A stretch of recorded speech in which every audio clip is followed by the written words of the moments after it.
Ladies and gentlemen, there's something profoundly dangerous about manipulation. It doesn't announce itself. It doesn't knock on your door and declare, I am here to control you.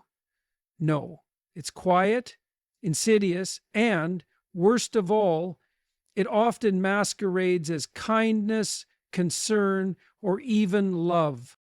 The first thing you must understand is that manipulators are masters of language. They twist words, bend meanings, and create narratives that serve their purpose. They don't lie outright, they distort. You'll notice small contradictions, tiny omissions, and an ever-present sense that something just doesn't add up. Trust that feeling. Your instincts are often more reliable than the carefully crafted stories of a manipulator. But words alone aren't enough. They weaponize emotions too. A manipulator will play the victim to make you their hero. They'll create crises, real or exaggerated, that demand your immediate attention and sacrifice. Before you know it, you're spending all your energy solving their problems while your own life falls into disarray. Ask yourself, why does this person always seem to be in distress? And why is it always you who has to fix it? Then, there's an even deeper, more dangerous strategy, undermining your confidence. They make you question your own judgment. You start to wonder, am I being too harsh? Or maybe I did misunderstand. Slowly but surely, you become dependent on their perspective, unable to trust your own thoughts without their approval. If someone is constantly making you feel uncertain, be very careful. This is not a relationship, it's a psychological trap. Manipulators also control through confusion. They rewrite history. What was said yesterday is denied today. What was promised last week is not how they remember it. And so you begin to doubt yourself. This is how they keep you off balance, always trying to reconcile the contradiction between their words and reality. And finally, the most dangerous weapon of all, isolation. A manipulator wants to be your only source of truth. They'll cast doubt on your other relationships, suggest that your friends don't truly understand you, or slowly monopolize your time until you realize, too late, that you have no support system left. That's when they have full control. So what can you do? You must learn to recognize these patterns, trust your instincts. If something feels wrong, don't dismiss that feeling, investigate it. Pay attention to actions, not just words. And most importantly, establish firm boundaries. If someone refuses to respect your autonomy, your perspective, and your choices, they are not your ally. The most powerful defense against manipulation is truth. The truth is sharp, it cuts through deception, shatters illusions, and restores clarity. Speak the truth, hold firm to it, and refuse to let anyone distort it for their own gain. The power of words and the subtlety of deception. Manipulation does not begin with force, it begins with words. Words, when wielded carefully, can reshape reality itself. They can frame a conversation in a way that traps you, making it seem as though you have no choice but to comply. Manipulators understand this at a profound level. They don't need to tell outright lies, though they often do. Instead, they selectively omit, distort, or twist reality just enough to serve their agenda while keeping you uncertain. Consider how a manipulator speaks. They don't communicate with clarity and sincerity. Instead, they create vagueness, ambiguity, and contradiction. One moment they praise you, the next they subtly criticize you in a way that makes you second-guess your own actions. They might say something like, "You always do your best, but sometimes I feel like you don't really care." Notice the structure of this statement. It offers a compliment, then immediately undermines it. The result? Confusion. You are left unsure whether to feel appreciated or guilty. This is intentional. Now, why is this important? Because words shape perception, and perception shapes reality. If someone repeatedly tells you that you are selfish, incompetent, or incapable, you may begin to believe it, even if there is no objective truth to the statement. Manipulators do this not because they see you that way, but because they want you to see yourself that way. A person who doubts their own worth is easier to control. A person constantly seeking reassurance will keep coming back to the manipulator for validation. There's another layer to this, the manipulation of definitions. Manipulators love to redefine words mid-conversation. They might start by saying, "I only want what's best for you." But when you resist their influence, that phrase morphs into something else. "Why are you being so ungrateful?" The definition of best changes from your well-being to their control. You may find yourself thinking, maybe they're right. Maybe I am being difficult. And that is exactly what they want, to make you surrender, not by force, but by self-doubt. One of the most deceptive tactics manipulators use is the false dilemma. They present you with two extreme choices, both of which lead to an outcome that benefits them. Either you listen to me, or you're making a huge mistake. Notice how this eliminates the possibility of a middle ground. It frames the situation as a black and white choice, where disagreeing with them means disaster. But in reality, most situations have nuance, and refusing to accept their false dichotomy is the first step toward breaking free from their control. Now let's talk about gaslighting. This is one of the most dangerous linguistic weapons in a manipulator's arsenal. Gaslighting occurs when someone systematically makes you doubt your own memory, perception, or sanity. They say things like, "I never said that," when they clearly did. Or, "You're overreacting," when you have a legitimate concern. The goal is to make you question whether your own experiences are valid. And once you start questioning your own mind, you are vulnerable to their narrative. So how do you defend yourself against this? First, become acutely aware of inconsistencies in conversations. If someone's story keeps shifting, take note of it. Keep records if necessary. Write things down, verify facts with others, and trust your instincts when something feels off. Second, refuse to accept vague accusations or undefined criticisms. If someone tells you that you always do something wrong, ask them to be specific. Force them to clarify. Manipulators rely on ambiguity because it gives them power. Clarity takes that power away. Most importantly, remember this. Words are tools, but they can also be weapons.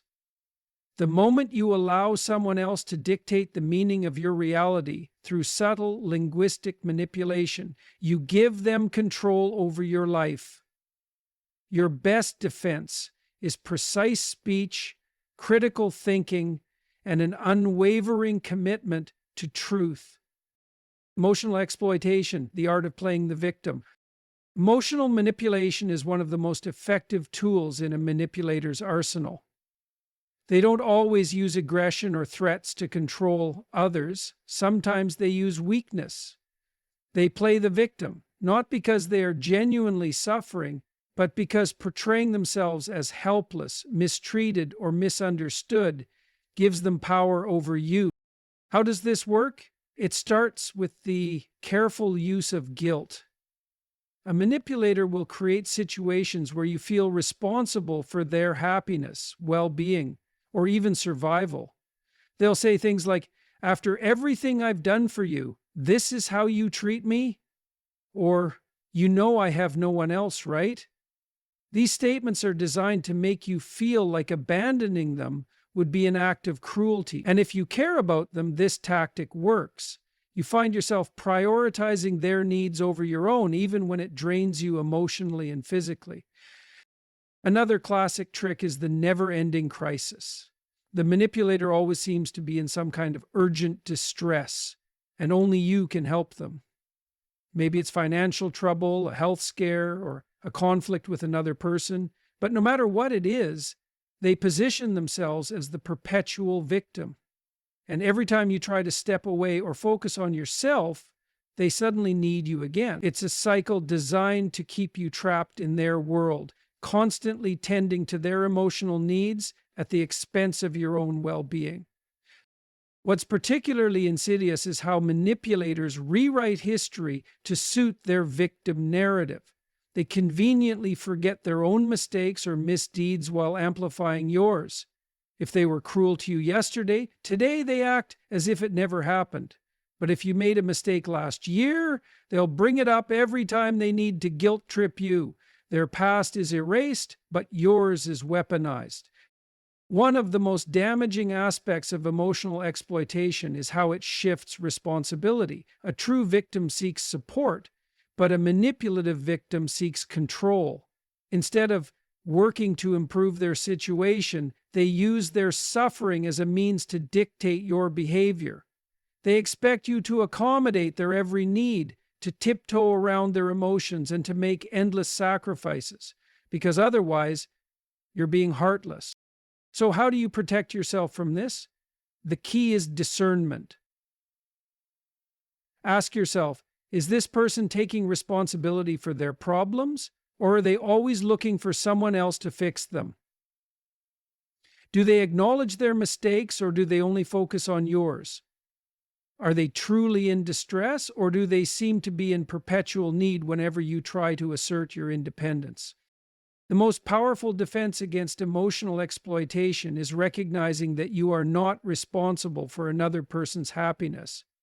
Helping others is noble, but sacrificing your well-being for someone who refuses to help themselves is self-destruction.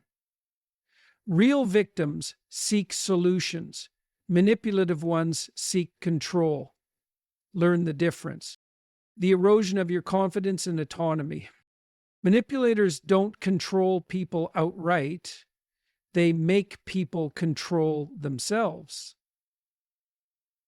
They do this by systematically eroding your confidence, making you second-guess your choices, your perceptions, and even your identity. This is how they gain influence over you without ever needing to raise their voice or issue direct commands. The process begins subtly. A manipulator doesn't attack your self-esteem all at once. They chip away at it over time. You might hear small, seemingly harmless remarks. "Are you sure that's a good idea?" Or, "You always get so emotional about things." These statements don't outright insult you, but they plant seeds of doubt. You begin to question yourself. And once that uncertainty takes root, the manipulator starts to shape your reality for you. One of their most effective tactics is undermining your sense of competence. If you're skilled at something, they downplay your abilities. If you achieve something, they suggest it was just luck. If you make a decision, they subtly imply it was the wrong one. Over time, this constant drip of doubt makes you rely on their judgment instead of your own. You find yourself checking with them before making choices, fearing their disapproval or needing their validation to feel confident. Then comes the shifting goalposts. You try to please them to meet their standards, but the standards keep changing. What was acceptable yesterday is suddenly not enough today. Maybe they once praised you for your work ethic, but now they claim you're too focused on work and neglecting them.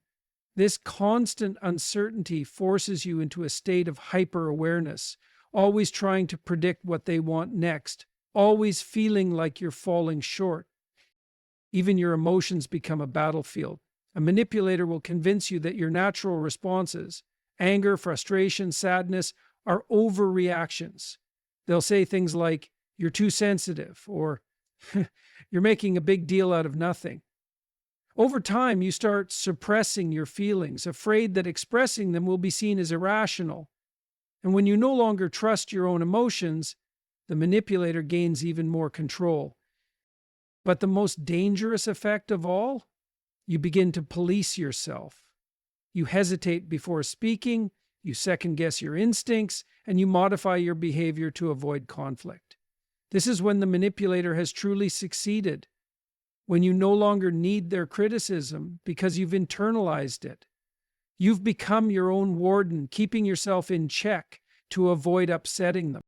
So, how do you stop this from happening? The first step is awareness. Pay attention to patterns. Do you feel more uncertain, more anxious, or more dependent on someone's approval than before? Second, reclaim your autonomy by making independent decisions, even small ones, without seeking validation. And finally, trust yourself. A manipulator's greatest weapon is your doubt, but your greatest defense is unwavering self-belief. Control through chaos and confusion. A manipulator's power doesn't come from direct force. It comes from destabilizing your sense of reality. If they can keep you confused, uncertain, and constantly questioning yourself, they don't need to control you, you will control yourself. They do this by creating chaos, shifting narratives, and ensuring that you never have a solid ground to stand on. One of their most effective techniques is contradiction. One day they praise you, the next they subtly criticize you for the very thing they admired. One moment they insist they support your decisions, the next they question your judgment and make you feel incompetent. Over time, this constant contradiction creates cognitive dissonance. You begin to feel like you can't trust your own perceptions. Then there's gaslighting. This is one of the most devastating manipulation tactics because it attacks your sense of reality itself. A manipulator will deny things they said, rewrite past events, and make you doubt your own memory. I never said that. You must be imagining things. Or, that's not what happened. You're just remembering it wrong. The goal is to make you rely on them as the ultimate source of truth. If they control your memory, they control your reality. Another powerful tool is overloading you with information, problems, or emotional turbulence. If they keep you constantly dealing with drama, whether it's their personal crises, conflicts they create, or endless arguments, you don't have time to think clearly. You're too exhausted, too emotionally drained to step back and see the bigger picture. And in that exhaustion, they maintain control. Manipulators also use ambiguity to their advantage. They avoid clear statements, commitments, or definitions. If you try to hold them accountable, they'll say, "That's not what I meant," or "You're misinterpreting me." They keep things vague so that you never have a solid foundation to challenge them. If you can't pin them down, you can't confront them. They use blame shifting to keep you perpetually on the defensive. Every time you try to address their behavior, they flip the conversation around to make you the problem. If you express frustration, they accuse you of being too aggressive. If you try to set boundaries, they call you selfish. The result? You spend all your energy defending yourself rather than questioning their actions. So how do you fight against this chaos? The answer is clarity. Write things down. If someone keeps contradicting themselves, take note of it. Trust your memory, and don't let someone else rewrite your experiences. Pay attention to patterns rather than isolated incidents. Most importantly, step back from the emotional turbulence. If someone's presence leaves you feeling constantly confused, drained, and uncertain, that's a red flag. A healthy relationship, whether personal, professional, or social, should bring stability, not chaos. The ultimate weapon: isolation and social sabotage. The final and most dangerous tactic of a hidden manipulator is isolation. Once they have cut you off from outside perspectives, they have complete control over you. They do this not by forcing you into solitude outright, but by subtly turning you against the people who could challenge their influence. It starts with casting doubt on your relationships. They plant small, seemingly innocent seeds of suspicion. Are you sure that friend really supports you? Or, I don't think they understand you the way I do. Over time, these doubts grow, and you begin questioning your closest friends and family. Then comes the slow removal of support. They make it emotionally exhausting for you to maintain outside connections. Maybe they pick fights when you spend time with others, make you feel guilty for prioritizing someone else, or subtly suggest that those relationships are toxic. They frame your loved ones as obstacles to your happiness rather than sources of support. Another tactic is social sabotage. A manipulator will spread misinformation about you to others, subtly discrediting you while acting as though they're concerned. They might say things like, "I worry about them. They've been acting differently lately," planting doubts in your friends' minds. Slowly, you become alienated from your support system without realizing why. Then they make themselves your sole emotional anchor. You start depending on them for validation, encouragement, and guidance because they've ensured that no one else is left to provide it. This is when their control is strongest because at this point, leaving them feels impossible. Who do you turn to when they are the only person you have left? So, how do you fight back? The key is awareness. If someone constantly makes you feel guilty for maintaining outside relationships, take that as a warning sign. Pay attention to how they talk about the people in your life. Are they supportive or do they subtly tear others down? And most importantly, resist the temptation to withdraw from your support system. Keep your connections strong. A manipulator thrives in isolation, but they lose their power when you have others to help you see the truth. No one who truly cares about you will try to cut you off from the world. Real love, real friendship, and real respect encourage connection, not control.